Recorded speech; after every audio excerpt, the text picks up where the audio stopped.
Provincial management service Punjab में मुकाबले का इम्तिहान जो होता है उसका जो स्क्रीनिंग टेस्ट है वो 25 जनवरी को होने जा रहा है। आप सब लोगों के ये नोटिस में होगा, बिलखसूस उन लोगों के जो कि पीएमएस के लिए अप्लाई कर चुके हैं। अब वैसे इसकी जो एडमिशन स्लिप्स हैं, जिनको आप रोल नंबर स्लिप्स कहते हैं, वो आज शाम तक नहीं, अगर आज शाम तक नहीं अपलोड होती तो कल शाम तक इंशाल्लाह अपलोड हो जाएंगी, जिनके 24 घंटे तक इंशाल्लाह। अब वो कैंडिडेट जो कि पीएमएस में जीके का पेपर देने जा रहे हैं, यानी स्क्रीनिंग टेस्ट देने जा रहे हैं, उनके लिए कुछ अहम हिदायत लेके मैं आया हूँ, जिन पे आप अमल करेंगे तो ये जो आपका पेपर होगा स्क्रीनिंग टेस्ट, इसको आप क्वालिफाई करने की पोजीशन में हैं तो बेहतरीन नंबरों से क्वालिफाई करेंगे। अगर आपको लगता है कि आप फेल ना हो जाए कहीं, तो आप फेल नहीं होंगे अगर आप ये वीडियो मुकम्मल तौर पे देखेंगे। और वो कैंडिडेट जो कि जिनकी पोजीशन बहुत अच्छी है, जो समझते हैं कि उनके अच्छे मार्क्स आएंगे, तो वो अगर ये वीडियो देखेंगे तो वो एक्सेप्शनल मार्क्स हासिल कर सकते हैं, यानी बेहतरीन नंबर हासिल कर सकते हैं जिनकी तैयारी अच्छी है।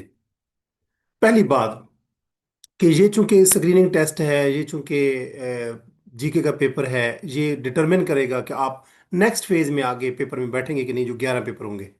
लिहाजा इस एग्जाम को आपने, जैसे ही एक कंपेटिटिव एग्जाम का एस्पिरेंट बैठता है सीरियस होकर, उस तरीके से बैठना है आपने। इसको आपने कैजुअल नहीं लेना, क्योंकि इसमें अगर आपने कैजुअल लिया और आपने जो, अगर आप 60 मार्क्स लेने की पोजीशन में हैं और आपने 45 मार्क्स लिए, तो 15 नंबर आप पहले ही लूज कर चुके होंगे। तो जब आप सेकंड फेज में जाएंगे तो बाकी लोग जब आपके बराबर भी अगर सपोज नंबर हासिल करेंगे, तो 15 नंबर आप बाकी लोगों से नीचे खड़े होंगे। और याद रखें, सीएसएस का इम्तिहान जो होता है वो पाकिस्तान लेवल पे होता है। प्रोविंशियल मैनेजमेंट सर्विस का इम्तिहान अगरचे पंजाब लेवल पे होता है, यानी प्रोविंशियल लेवल पे होता है, लेकिन ये एग्ज़ाम सीएसएस की निस्बत ज़्यादा कंपेटिटिव होता है। उसकी रीज़न क्या है? उसकी रीज़न ये है कि ये बहुत से लोग ना सीएसएस के एग्जाम के अंदर इसलिए भी इंटरेस्टेड नहीं होते कि उनकी पोस्टिंग किसी और प्रोविंस में भी तो हो सकती है। लेकिन पंजाब के अंदर जो लोग पीएमएस के लिए में जो लोग अप्लाई करते हैं, उन्हें इस बात का पता होता है कि हमारी पोस्टिंग अगर बहुत दूर भी हो गई तो हम पंजाब के अंदर ही रहेंगे, अपने सूबे के अंदर। वो जो अपना प्रोविंशियल जो शोविनिज्म होता है कि हम अपना, हमारा पंजाब बेहतर है या हमारा सूबा बेहतर है, तो वो इसी एग्जाम में रहेंगे, इसी प्रोविंस की टेरिटरी में रहेंगे। और दूसरी बात यह है कि जो सीएसएस के एग्जाम में इतने लोग, बहुत कम लोग ही शॉर्ट लिस्ट होके आते हैं, तो बड़ी मुश्किल से ऐसा होता है कि कोई सीटें खाली रह जाए। अदरवाइज जितने लोग क्वालिफाई करते हैं वो सिलेक्ट हो जाते हैं। लेकिन पीएमएस के अंदर जो लोग क्वालिफाई करते हैं, बहुत ज़्यादा तादाद ऐसी होती है जो नॉट रिकमेंडेड चले जाते हैं। यानी एग्जाम को क्वालिफाई किया, 12 के 12 पेपर पास किए, इंटरव्यू में क्वालिफाई कर दिया, लेकिन फिर भी वो रिकमेंडेड कैंडिडेट्स लिस्ट में नहीं आते। तो कंपटीशन सीएसएस की निस्बत पीएमएस में ज़्यादा होता है, यानी आपने ज़्यादा मार्क्स लेने होते हैं, ऑप्शनल में भी और कंपलसरी में भी। अब कंपलसरी सब्जेक्ट एक है जीके का, जिसका पेपर 25 जनवरी को होने जा रहा है। तो इसके लिए जो हिदायत है उसमें आप नोट कर लें। पहली बात यह है कि इस एग्ज़ाम के अंदर चूंकि नेगेटिव मार्किंग होती है, यानी कि अगर आप 4 क्वेश्चन रॉन्ग करेंगे तो आपके 5 नंबर कटेंगे।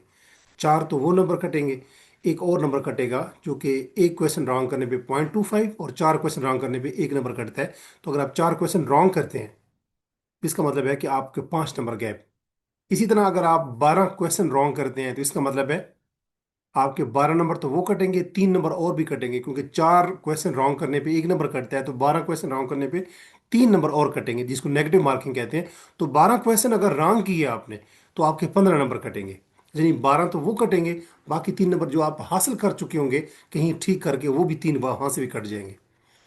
तो सादा अल्फाज में मैं अगर समझाऊं कि अगर आप पेपर में बैठते हैं और आप 40 क्वेश्चन ठीक करते हैं, 40 क्वेश्चन, और 60 क्वेश्चन रॉन्ग कर देते हैं, तो आपके जहन में शायद ये होगा कि अगर मेरे 40 ठीक हो गए तो 40 नंबर आएंगे। नहीं, अगर आपने 60 क्वेश्चन और अटैम्प्ट किए, यानी कि 100 क्वेश्चन अगर आपने अटैम्प्ट कर लिए, तो 40 क्वेश्चन आपके ठीक है, तो आपके 40 मार्क्स, आपको समझ आ गई होगी। लेकिन जब 60 मार्क्स आप, यानी कि 60 क्वेश्चन रॉन्ग करेंगे, तो 60 क्वेश्चन रॉन्ग करने का मतलब ये है कि 60 को तकसीम करें 4 पे, क्योंकि 4 क्वेश्चन गलत करने पे एक नंबर कटता है, तो 60 डिवाइड बाई 4, 15। तो आपके वो जो 40 मार्क्स आप हासिल कर चुके हैं, चूंकि 40 क्वेश्चन ठीक है, उसमें से 15 काट ले तो आपके 25 नंबर होंगे। अगर मैं दोबारा रिपीट कर देता हूं, अगर आप 40 क्वेश्चन ठीक करते हैं, 60 क्वेश्चन जो है, 60 क्वेश्चन गलत करते हैं, तो आपके 25 नंबर आएंगे, 40 नहीं आएंगे। ये बड़ी सिंपल मैथमेटिक्स है। 40 क्वेश्चन ठीक किए, 40 नंबर। बाकी क्वेश्चन अगर आपने नहीं अटेम्प्ट किए तो आपके 40 नंबर होंगे। लेकिन अगर आपने बाकी 60 क्वेश्चन भी अटेम्प्ट कर लिए, तो 60 क्वेश्चन जब अपने जब रॉन्ग किए, अटेम्प्ट किए और वो रॉन्ग है, तो 60 डिवाइडेड बाई 4, 15। तो 15 मार्क्स आपके कटेंगे कि उन नंबरों में से जो आप के ठीक है। तो 40 मार्क्स ठीक है, अगर 40 क्वेश्चन ठीक है आपके तो 40 मार्क्स, उनमें से अगर 15 काट लें तो आपके 25 मार्क्स बनेंगे। तो यहाँ ये बात बताने का मकसद ये है कि आपने जब पेपर अटेम्प्ट करना है तो आपको इस बात का पता होना चाहिए कि मैं मैक्सिमम कितने क्वेश्चन रॉन्ग कर सकता हूँ। ये बड़ा इंपॉर्टेंट क्वेश्चन है। अब जब भी आप पेपर में बैठे तो आप उसको चाहे फ्रंट से, मतलब है कि स्टार्ट से पहले क्वेश्चन से 100 की तरफ चले जाएं, या बेशक 100 से पीछे की तरफ आ जाए, जैसे आपको बेहतर लगे। बस आपने ख्याल रखना है कि अगर आप क्वेश्चन 1 अटेम्प्ट कर रहे हैं तो उसको जो आंसर की है वो भी क्वेश्चन 1 को ही आप टिक करना है, उसकी बबल फिल करनी है आपने। कोशिश करें मार्कर का इस्तेमाल करें। मार्कर भी वो इस्तेमाल करें जो कि कट वाली ना हो, बल्कि जो अनकट मार्कर हो, जिसके आगे जो निब होती है वो कटी हुई नहीं होती। वो मार्कर बेहतर है कि आप ब्लैक यूज़ करें, नहीं तो आप ब्लू भी यूज़ कर सकते हैं। उसके ऊपर ज़्यादा टाइम नहीं लगाना। कोई ऐसी ऐसी कोई पेंसिल ना लेके जाएं कि आप उसको घुमाते रहें पूरा बबल फिल करते हुए। मार्कर चूंकि वो ज़्यादा मोटी होती है तो उससे आप वो जल्दी फिल कर सकते हैं। ब्लैक कोशिश करें प्रेफरेबल, अदरवाइज आप ब्लू भी यूज़ कर सकते हैं। कोई ऐसा पेन यूज ना करें जो कि बहुत ज्यादा, मतलब उसकी स्याही फैल जाए, तो उसका आपका आप बबल सी फिल करेंगे तो हो सकता है वो डी तक भी थोड़ा सा आगे फैल जाए, तो वो ऐसा क्वेश्चन जो है वो रॉन्ग हो जाता है। एक तो ये एहतियात बरतें।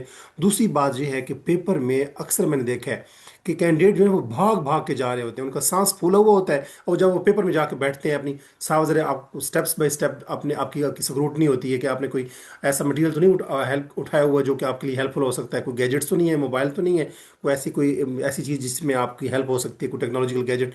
तो जब आप भागते हैं तो वो सारी चीज़ें आपको चेक करवानी पड़ती हैं। रोल नंबर स्लिप जो है वो टाइम पे आपके पास होनी चाहिए, और एग्जामिनेशन हॉल में आप 10-15 मिनट पहले पहुंचे। Time management, time management is the key in every paper of comparative exams. एक बात। और दूसरी बात यह कि जब आप टाइम पे पहले पहुंच जाते हैं तो आप रिलैक्स होते हैं। बीइंग मुस्लिम हम फिर दुरूद दुरूद इब्राहिमी पढ़ते हैं, हम कोई विर्द वज़ाइफ करते हैं, अपने आप को कंपोज करते हैं। इन चीज़ों का बड़ा रूहानी असर होता है। और जब आप टाइम से बैठते हैं तो फिर मेंटली तौर पे, साइकोलॉजिकली तौर पे आप, आपकी सेहत जो होती है वो इस चीज आप मेंटली तौर पे रेडी होते हैं। वो दैट इज कॉल्ड रेडीनेस। आप रेडी होते हैं, बजाय इस कैंडिडेट के कि उस कैंडिडेट के कि जो कि भाग के उस टाइम आ रहा होता है और 1-2 मिनट लेट होता है। तो अगर वो टाइम पे पहुंच भी जाए तो उसके जहन में जो उसका जो दिमाग होता है, उसका जिस्म और उसका जो दिमाग होते हैं वो हरकत में होते हैं, बहुत तेजी के साथ होते हैं और प्रेशर में होते हैं। तो प्रेशर में जो बंदा होता है तो उससे कुछ क्वेश्चन वैसे भी अटेम्प्ट भी करने लगते हैं आप, तो आपसे डी टिक टिक टिक हो जाता है। आप ऊपर वाले क्वेश्चन का बी अटेम्प्ट करने लगते हैं, और नीचे वाले क्वेश्चन पे बी टिक हो जाता है। होपफुली आपको समझ आ गई होगी। तो टाइम पे जाएं, टाइम मैनेजमेंट। और एक और बात कि जब आप क्वेश्चन को पहले क्वेश्चन से स्टार्ट होकर 100 तरफ चले जाएं, या 100 से सपोज स्टार्ट होकर ऊपर फर्स्ट तक चले जाएं, आप जो क्वेश्चन आपको आता है उसको, जिसके अंदर बारे में श्योरिटी है, वो अटेम्प्ट करें। अगर क्वेश्चन 2 नहीं आता, फिर 3 अगर आता है तो उसको अटेम्प्ट करें। लेकिन याद रखें कि जब 3 का आंसर लिख रखें तो बबल फिल कर रहे हो तो वो 3 के ही सामने लिखें। सीरियल नंबर लिखे होते हैं, आपको पता है। तो ये नहीं है कि अगर आपको दूसरा क्वेश्चन आप स्किप करने लगे हैं तो तीसरे का जो ऑप्शन है वो 2 मिनट डाल दें या 4 मिनट डाल दें। तो इसकी जो जो मुताबिकत है कि आंसर की और वो जो आपका क्वेश्चन पेपर है उसकी मुताबिकत रखें। अगर आप 40 क्वेश्चन को अटेम्प्ट कर लगे हैं तो 40 जो आंसर की है उसका जो 40 पॉइंट है उसको टिक करें, उसका देखें सामने मैंने कौन सा ऑप्शन करना है। और अमूमन कैंडिडेट्स जो होते हैं वो बहुत हेस्ट में होते हैं। Haste makes waste. कि अगर आप स्टेटमेंट पढ़ी, पूरी स्टेटमेंट नहीं पढ़ी, बाद का स्टेटमेंट के एंड पे कोई खास बात पड़ी होती है, वो रिवर्सल स्टेटमेंट होती है।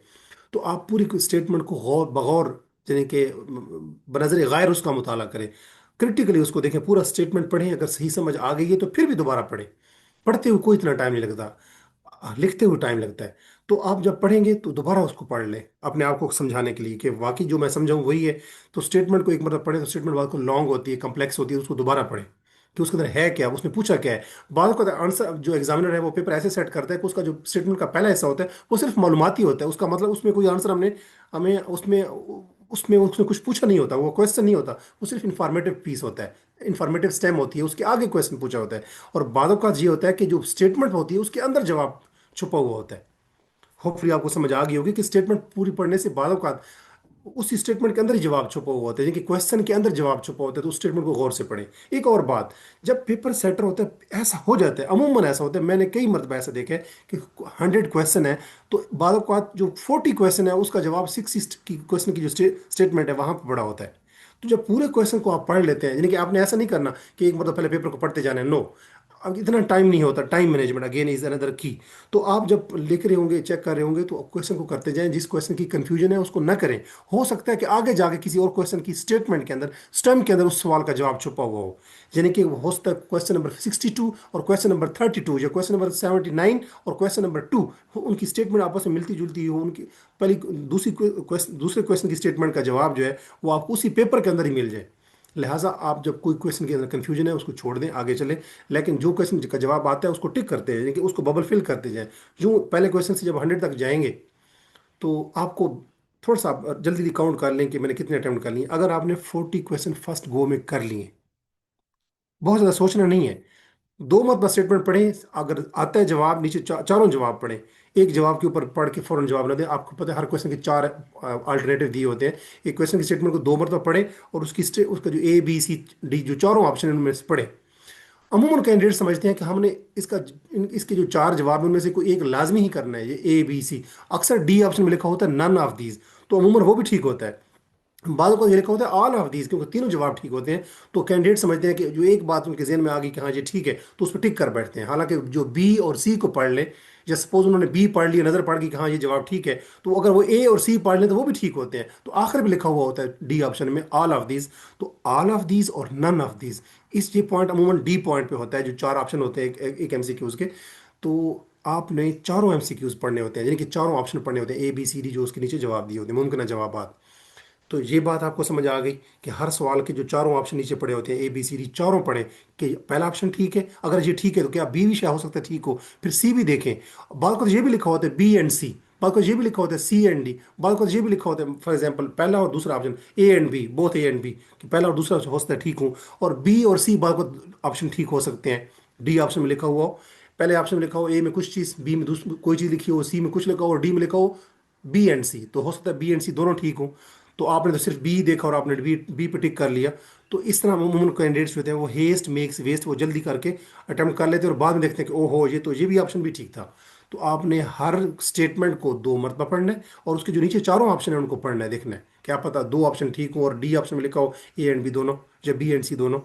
ये बात समझ आ गई। और आखिरी बात जो बड़ी इंपॉर्टेंट है वो ये है कि आप कितने नेगेटिव क्वेश्चन का, कितने क्वेश्चन ऐसे कर सकते हैं जो कि हिट एंड ट्रायल बेस पे होते हैं। हिट एंड ट्रायल कहते हैं तुक्के पे।